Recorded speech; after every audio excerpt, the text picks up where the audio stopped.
ৰাজ্যিক বিজেপিৰ সভাপতি দিলীপ শইকীয়াই দায়িত্বভাৰ লোৱাৰ পিছত এখন প্ৰথমখন সাংগঠনিক বৈঠক অনুষ্ঠিত হৈছে আৰু লগতে বিজেপিৰ যি জিলা পৰ্যায়ত বুথ পৰ্যায়ত আৰু মণ্ডল পৰ্যায়ত যি সভাপতি আৰু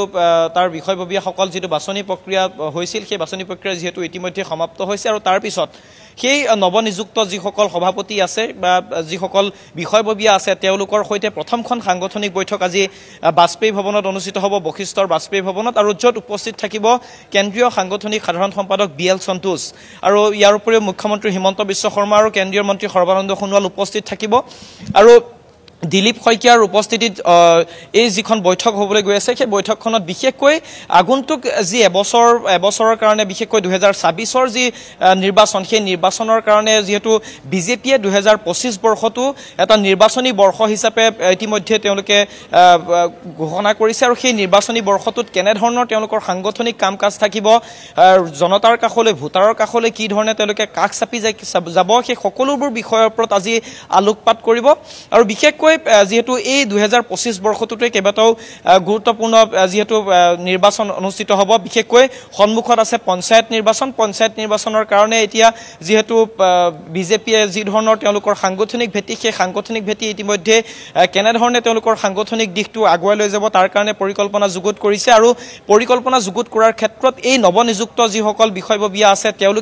তেওঁলোকৰ যিটো ভূমিকা আছে বুথ পৰ্যায়ত হওক মণ্ডল পৰ্যায়ত বা জিলা পৰ্যায়ত তেওঁলোকৰ ভূমিকাসমূহ কেনে ধৰণৰ হ'ব লাগিব সেই সন্দৰ্ভতে আজি আলোচনা হ'ব বিজেপিৰ মুখ্য কাৰ্যালয়ত আৰু ইয়াৰ উপৰিও তাৰ পিছত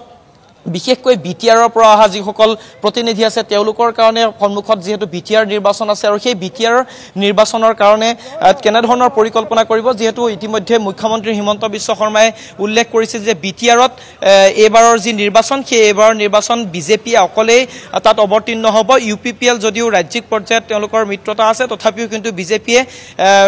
এইবাৰ যিটো বিটিআৰ নিৰ্বাচন সেই বিটিআৰ নিৰ্বাচন অকলেই নিৰ্বাচন খেলিবলৈ আগবাঢ়িছে সেয়েহে বিটিআৰত বিজেপিৰ পৰিকল্পনা কি হ'ব সাংগঠনিক দিশটোক আগুৱাই লৈ যোৱাৰ ক্ষেত্ৰত বিজেপিৰ কেনে ধৰণৰ ৰণনীতি হ'ব সেই সকলো দিশৰ ওপৰত ইয়াত যেহেতু পৰিকল্পনা যুগুত কৰা হ'ব বুলি ইতিমধ্যে ধাৰণা কৰা হৈছে লগতে কেইবাটাও পৰিষদীয় নিৰ্বাচনো ইয়াত যেহেতু অনুষ্ঠিত হ'ব সেই পৰিষদীয় নিৰ্বাচনসমূহতো কেনে ধৰণে বিজেপিয়ে 2026ৰ কাৰণে তেওঁলোকক নিজকে প্ৰস্তুত কৰিব তাৰ সন্দৰ্ভত আজি এই সাংগঠনিক বৈঠকখন আয়োজন কৰা হৈছে আৰু লগতে এটা কথা ক'ব লাগিব যে 2026ৰ নিৰ্বাচন সেই 26ৰ নিৰ্বাচনৰ আগমুহূৰ্তত বিজেপিৰ ফালৰ পৰা বা মুখ্যমন্ত্ৰী হিমন্ত বিশ্ব শৰ্মাৰ ফালৰ পৰা যিসকল বৰ্তমানৰ বিধায়ক আছে সেই সকলক ইতিমধ্যে তেওঁলোকক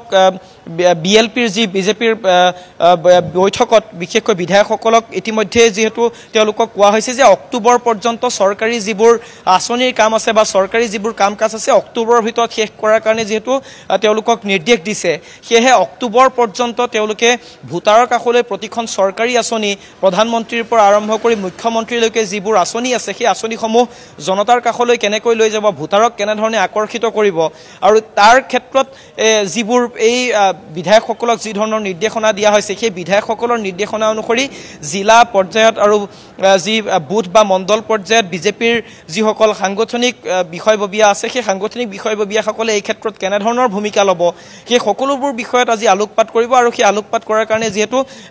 কেন্দ্ৰীয় সাংগঠনিক সাধাৰণ সম্পাদক BL সন্তোষ আহি উপস্থিত হ'বহি কিছু সময়ৰ পিছতে মুখ্যমন্ত্ৰী হিমন্ত বিশ্ব শৰ্মা আজি ইয়াত উপস্থিত হোৱাৰ 10:30 বজাত আহি উপস্থিত হ'বহি লগতে কেন্দ্ৰীয় মন্ত্ৰী সৰ্বানন্দ সোণোৱালো উপস্থিত থাকিব এনে ক্ষেত্ৰত ৰাজ্যিক বিজেপিৰ সভাপতি দিলীপ শইকীয়াই দায়িত্বভাৰ লোৱাৰ পিছত প্ৰথমবাৰৰ কাৰণে এনে ধৰণৰ সাংগঠনিক বৈঠক অনুষ্ঠিত হ'বলৈ গৈ আছে এক কথাত ক'বলৈ গ'লে 2025 বৰ্ষটো বিজেপিয়ে যি ধৰণে নিৰ্বাচনী বৰ্ষ হিচাপে লৈছে এই নিৰ্বাচনী বৰ্ষটোত বিজেপিয়ে কেনেধৰণে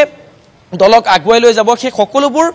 এক বছৰীয়া যিটো এটা ৰূপৰেখা সেই ৰূপৰেখা আজিৰ বৈঠকতে এক প্ৰকাৰ এটা প্ৰস্তুত হ'ব বুলি ইতিমধ্যে অনুমান কৰা হৈছে তৃষ্ণা হয় লক্ষ্য গোহাঁই গতিকে আজিৰ যিখন বৈঠক সেই বৈঠকখনে যথেষ্ট তাৎপৰ্য বহন কৰিব বুলি আশা কৰিব পাৰি সন্মুখত আপুনি কৈছে যে পঞ্চায়ত নিৰ্বাচন বিটিআৰ নিৰ্বাচন আছে গতিকে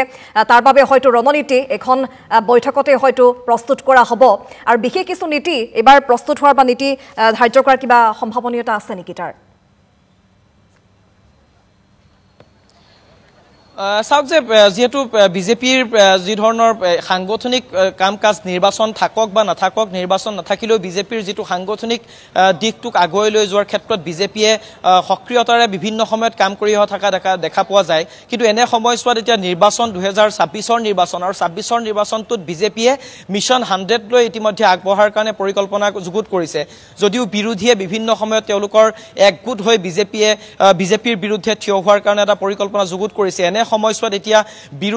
বিজেপি বিৰোধী যিসকল শক্তি সেই শক্তিসমূহক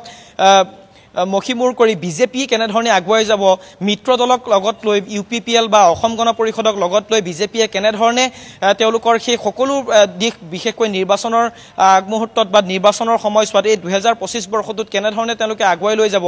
যিবোৰ সমষ্টিত বিজেপিৰ প্ৰাৰ্থী থাকিব তাত অসম গণ পৰিষদ বা UPPLৰ সহায় কেনেধৰণে ল'ব বা যিটো সমষ্টিত অগপক এৰি দিব বা UPPLক এৰি দিব সেই সমষ্টিসমূহত বিজেপিৰ যিসকল কাৰ্যকৰ্তা আছে নেতা আছে সেই সকলে কেনেধৰণে মিত্ৰ দলক সহায় কৰিব সেই সকলোবোৰ পৰিকল্পনা ইতিমধ্যে